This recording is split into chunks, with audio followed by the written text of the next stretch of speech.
serial killer mais improvável. Ele é um cara com diploma universitário, ele é um bonitão, ele trabalha pro Partido Republicano, ele não vem de uma família destruída nem nada, e ele sai matando mulheres, só mulheres, em 3 ou 4 estados americanos. Ele é preso 2 vezes, ele foge 2 vezes. No final da história desse cara, ele é preso na Flórida. E ele era um advogado formado. Ele acho que tem 2 diplomas universitários, esse cara. E ele mesmo se defende. Ele faz a própria defesa. Então ele obriga muito das próprias vítimas, testemunhas, elas são interrogadas pelo próprio cara, pelo próprio assassino. Essas cenas todas são registradas, elas foram filmadas, ou seja, esse documentário a respeito do Ted Bundy, você vê as cenas reais, ele sendo preso, ele sendo interrogado, ele antes de fugir pela primeira vez, e ele é um sociopata, então em nenhum momento ele reconhece a culpa dele.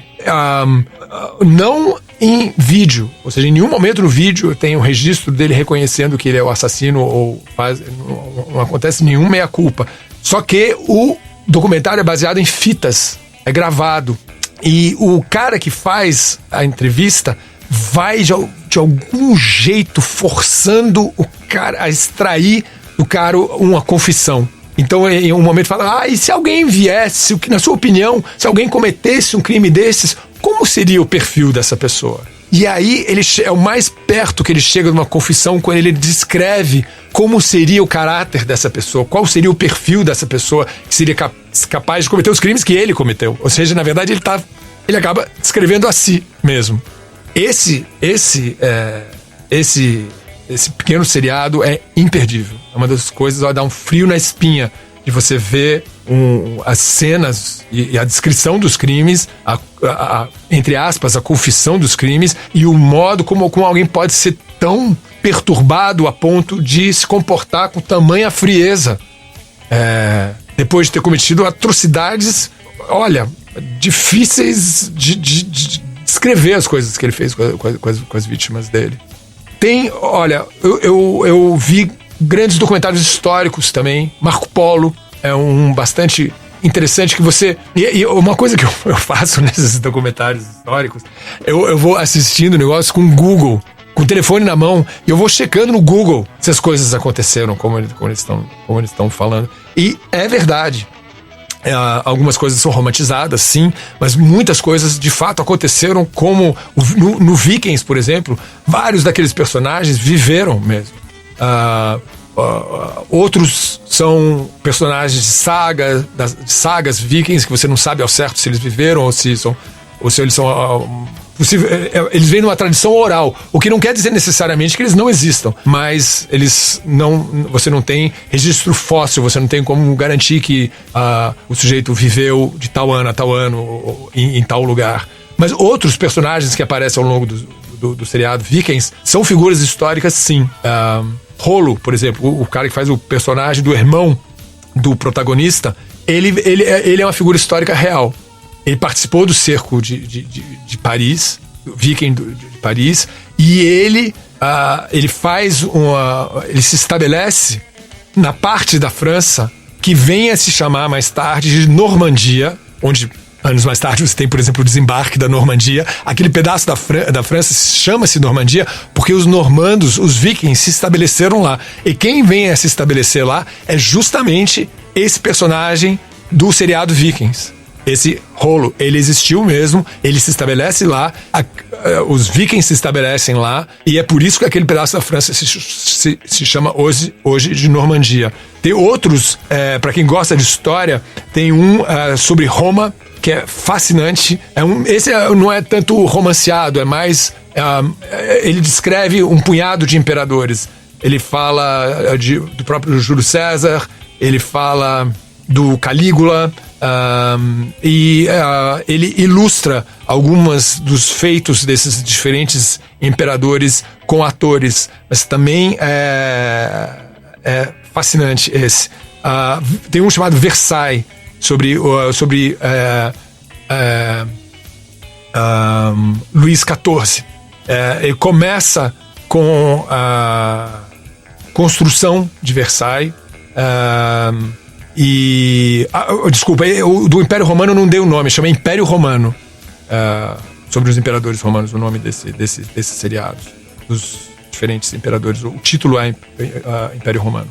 O de Versailles é sobre a vida do Luís XIV.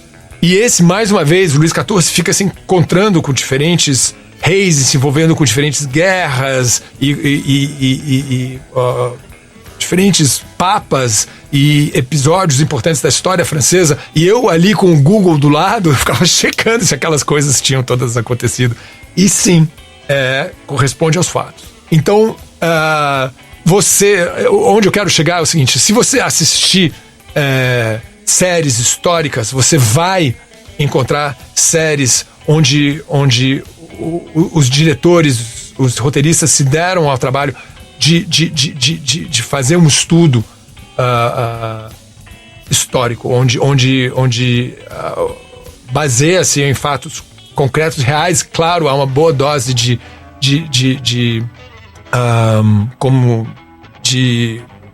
espaço para fantasia, mas, no entanto, há muito fato, sim, misturado. Então, em qualquer direção que você resolver ir dentro desse mundo,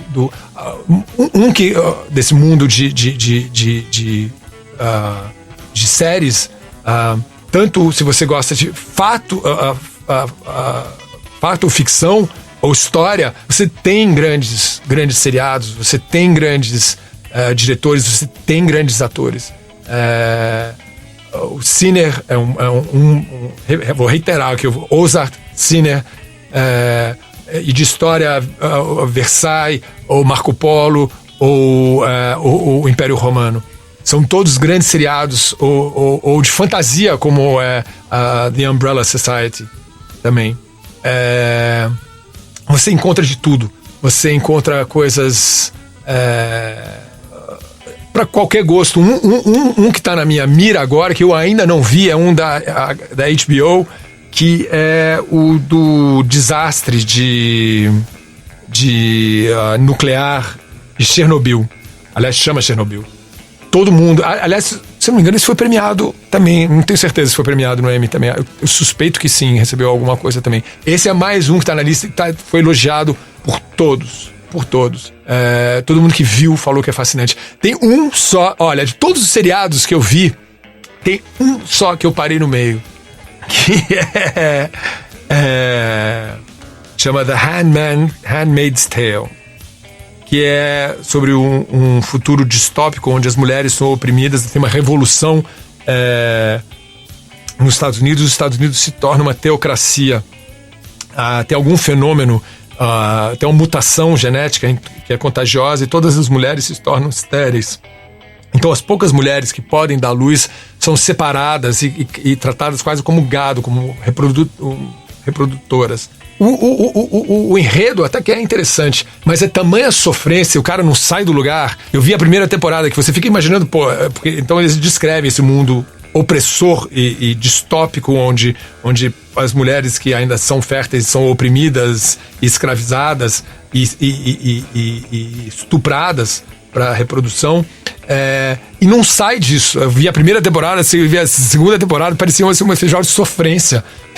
As mulheres, eu fiquei imaginando, em nenhum momento vai ter uma rebelião, essas mulheres vai ter uma revolução, e essas mulheres vão restabelecer a democracia americana. E olha, eu não sei se isso acontece lá pela quarta temporada, mas eu não tive paciência. Eu vi a primeira temporada, vi a segunda temporada, eu não parava de oprimir as pobres mulheres. Esse foi um seriado que eu abandonei, mas que eu tava gostando, mas que não chegava a conclusão nenhuma.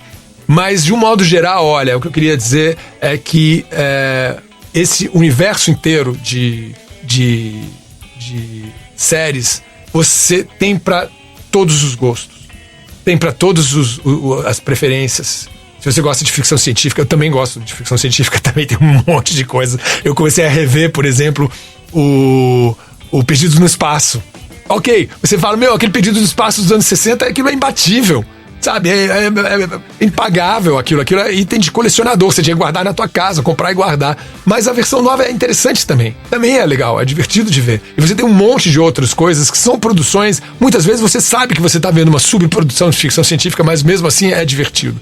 Então, independente do seu perfil, se você gosta de história, ficção científica, romance, se você... não importa, tem pra todos os gostos. Tem um do Motley Crue, por exemplo, se você gosta de rock, também é imperdível. É um universo que não fazia parte da minha vida, que foi forçado, num primeiro momento fui forçado a assistir por causa da minha filha, entrou na minha vida e é uma parte integral hoje. Vou falar uma coisa aqui que é quase um pecado, assim. Hoje, eu acho que eu assisto... Eu tenho quase vergonha até de falar, mas eu vou dizer. Eu acho hoje que eu assisto mais séries do que filmes. Não tô acreditando que eu tô dizendo isso. Eu assisto... Eu assisto filmes, uns 2 filmes por semana, mas eu vejo mais séries. E eu ainda leio livros, sem parar. E eu ainda construí um estúdio na minha casa. Depois, bom, esse é um papo para um outro podcast, contar sobre a construção do meu estúdio da minha casa. Isso é um assunto à parte. E livros também é um podcast à parte. E filmes também é um podcast à parte. Queria falar sobre séries hoje. Galera, vale a pena. Tem 1 milhão de coisas que me interessam lá. Mas principalmente, no meu caso, séries policiais e séries históricas. É isso aí, galera. Dá like. Tem que dar like pra a gente ter uma ideia do que tá acontecendo aqui. Do que vocês estão achando. Esse aqui é só o meu 3º podcast. Eu ainda tô aqui, assim, pisando em ovos. Eu espero que vocês estejam se divertindo. Eu tenho esse hábito meio de falar sem parar e de associar, de ligar um assunto no outro. Então, às vezes, tenho a impressão que isso aqui pode ficar caótico. Mas, enfim, é a minha natureza. Eu sou assim, eu espero que vocês estejam se divertindo comigo. Me deem um feedback, me deem um like ou me falem o que vocês estão achando. O que vocês acharam das séries todas que eu falei. É isso aí, galera. Muito obrigado e até o próximo. Próximo. Valeu. Você ouviu Dinho Cast, um podcast Pod Agency.